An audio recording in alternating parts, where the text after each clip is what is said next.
내일 두 건 예고에 숨 고르는 줄 탄핵? 자, 민주당의 탄핵 얘기도 오늘 많은 언론의 도마 위에 올랐습니다.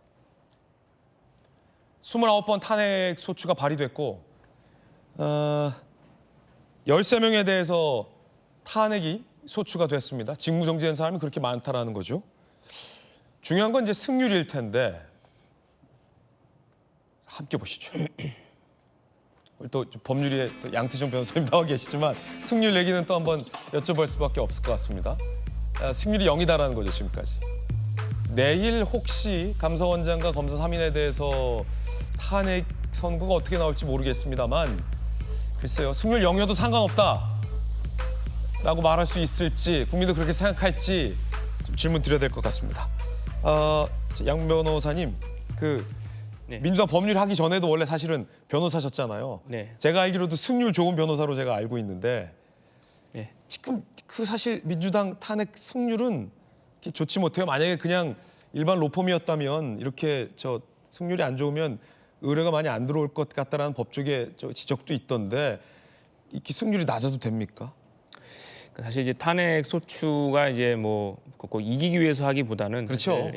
사실 헌법상 국회에 부여된 이제 국회 권한이거든요. 정치적 의미도 좀 큰 거죠. 정치적 의미도 있고, 그러니까 법적 정치적으로 근데 이제 징계 같은 걸 하기 어려운 이제 고위공직자에 대해서 사실 그걸 어떻게 보면 이제 감시하고 감독할 수 있는 이제 헌법이 부여한 권한이기 때문에 뭐 그게 과연 뭐 꼭 탄핵이 인용이 되지 않고 기각이 뭐 나왔다고 해서 뭐 그게 잘못된 탄핵 소추라고 보기는 어렵고요.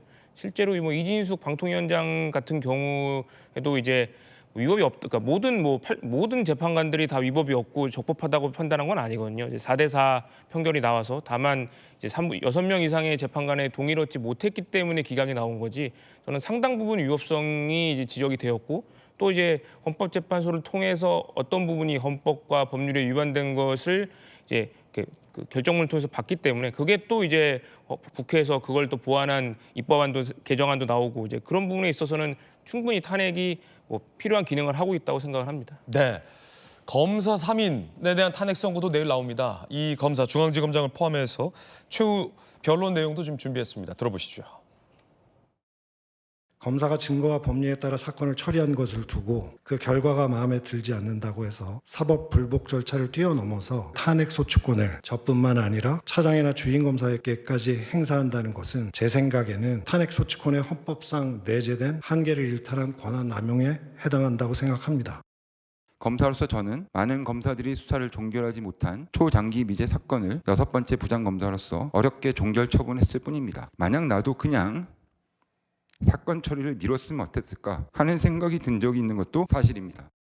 더불어민주당 소속 여러 의원들이 관여되어 있는 돈봉투 사건의 수사와 공소유지, 더불어민주당 당대표 관련 사건의 공소유지를 담당하고 있는 피청구인 등의 업무를 중단시키고자 하는 의도가 깔려있는 것은 아닌가 하는 의심을 충분히 갖게 합니다. 자, 똑같이 이제 승률 문제 정혁진 변호사님께도 좀 여쭤보겠습니다. 삼성 변호사도 하셨잖아요. 네네. 승률이 탄핵, 네네. 승률. 이 승률이 꼭 좋아야 탄핵이 정당하다 여부는 아닙니다만 적어도 이 엄중하게 한때는 여야 정치권 모두에 암묵적 함의가 있었잖아요. 탄핵은 권한이지만 절제하면서 엄중하게 쓸 수 있는 마지막 권한이다라는 의미에서 여야 모두 좀 탄핵 권한을 자제해 왔는데 지금은 이제 그 고비가 풀린 건데 하나도 지금 인용이 되는 게 없다. 그런데 뭐 저는 뭐 승률 안 따져봤지만 한 반반쯤 되지 않을까 그런 느낌이 듭니다. 누구 승률이요? 제 승률. 본인 승률이요? 네네. 한 반은 이기고 반은 지지 않나 뭐 그런 정도 생각 드는데. 꽤 높은 거죠, 그러면. 그런데 그럼에도 불구하고 저희 같은 변호사들한테 가장 편한 클라이언트가 누구냐? 승패가 목적이지 않은 클라이언트들이에요. 그러니까 어떤 사람들 딱 와가지고 뭐라고 그러느냐? 변호사님 이기지 않아도 좋으니까 시간만 질질 끌어주세요 이런단 말이에요. 그런 클라이언트들이 제일 편하거든요. 그런데 심지어 그런 클라이언트들도요. 수임료는 누구 돈으로 내느냐? 자기 돈으로 낸다고요. 그런데 국회가 하는 그러한 행태가 어떻습니까? 국회가 진짜 30번 가까운 탄핵을 했는데 그 탄핵할 때 자기들이 직접 했습니까? 정청래 위원장이 본인이 스스로 만주 변호사라고 이렇게 말씀을 하셨는데 본인이 스스로 일을 했습니까? 그렇지 않아요. 다 변호사 선임했습니다. 변호사 선임해가지고 몇 억이나 되는 그러한 국민들의 세금, 그 세금 중에 제 돈도 들어가 있는데 그런 세금을 갖다 국민들의 혈세를 갖다 쓰지 않았습니까? 탄핵해놓고 질 거라고 당연히 아는 그러한 탄핵을 했는데 그 돈을 자기 돈으로 쓴 게 아니고 국민의 혈세를 갖다 썼다. 더 나쁜 건 뭐냐면요. 그렇게 탄핵 소추한 결과가 어떻게 됩니까? 국정이 심각하게 방해를 갖다가 받았잖아요. 이게 어떻게 용서가 될 수 있는 것인가? 저는 그런 생각이 들고요. 조금 전에 이창수 지검장 나왔지만 이창수 지검장 입장에서는 제일 황당했을 거예요. 왜냐하면 지금 문제가 되고 있는 그 수사를 제일 열심히 했던 검사장이 누구였습니까? 이창수입니까? 이창수 선배 검사장 있었잖아요. 그 검사장 지금 뭐 하고 계십니까? 지금 그 검사장님은 민주당에서 국회의원 하고 있잖아요. 그러면 가장 철저하게 1년 넘게 그 아주 그냥 샅샅이 뒤졌던 그 검사장은 그냥 미루다가 그러다가 지금 국회의원 배지 달고 그렇게 뭐 그 아주 출세해가지고 있고 이성윤 의원 말씀이시죠? 그다음에 그걸 물려받아가지고 이거를 들고 있다가 어쩔 수 없다. 물론 이창수 검사장도요. 제가 봤을 때 김건희 여사 검찰청으로 소환해가지고 정식으로 조사한 그런 모습을 보였어야 된다라고 저는 생각을 하는데 네. 그럼에도 불구하고 그런 것들이 탄핵 사유인가? 그렇게 따지면요.